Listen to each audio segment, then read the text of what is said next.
Hi friends, స్వాగతం మా ఛానల్కి.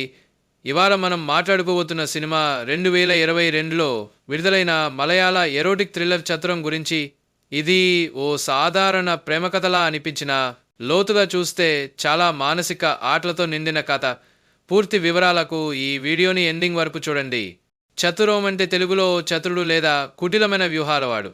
ఈ టైటిల్కి తగినట్టుగానే కథ కూడా చాలా మర్మమైన మలుపులతో నడుస్తుంది. మూవీ స్టోరీ ఓ గృహిణి, ఆమె భర్త మరియు ఓ స్టూడెంట్ మధ్య చోటు చేసుకునే ఆసక్తికరమైన సంఘటనల చుట్టూ తిరుగుతుంది. ఎమోషనల్ ఎరోటిక్ థ్రిల్లర్గా ఈ సినిమా మలచబడింది. ఈ సినిమాలో ప్రధాన పాత్రలో నటించిన వారు స్వాసిక విజయ్ తన శరీర భాషతో ప్రేక్షకుల మనసులు దోచుకుంది. రోషాన్ మాథ్యూ ఓ అమాయక యువకుడిగా ఆకట్టుకున్నాడు. మిగిలిన క్యారెక్టర్స్ కూడా మంచి నేచురల్గా నటించారు. చతురం సినిమా హైలైట్స్: కెమెరా వర్క్ అద్భుతం, ప్రతి షాట్ ఒక ఆర్ట్ వర్క్ లా ఉంటుంది. బీజిఎం చాలా ఇంటెన్స్గా ఉంటుంది, మూడ్ని బాగానే ఎలివేట్ చేస్తుంది. ఎమోషనల్ ఎక్స్ప్రెషన్స్, సైలెంట్ సీన్స్ బాగా హ్యాండిల్ చేశారు. నెగిటివ్, సినిమాకు కొంత నెమ్మదైన నరేషన్ ఉండటం వల్ల అందరికీ కనెక్ట్ కావడం కష్టం కావచ్చు.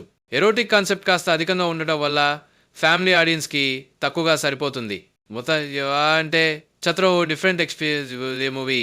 పేస్తో పాటు పేషెన్స్ ఉన్న వాళ్ళకు ఇది ఒక నెరవేరే సినిమా అవుతుంది. ప్యాషన్, మైండ్ గేమ్స్, ఎమోషన్స్ అన్నీ కలిపిన వంటకాల్లా ఉంటుంది.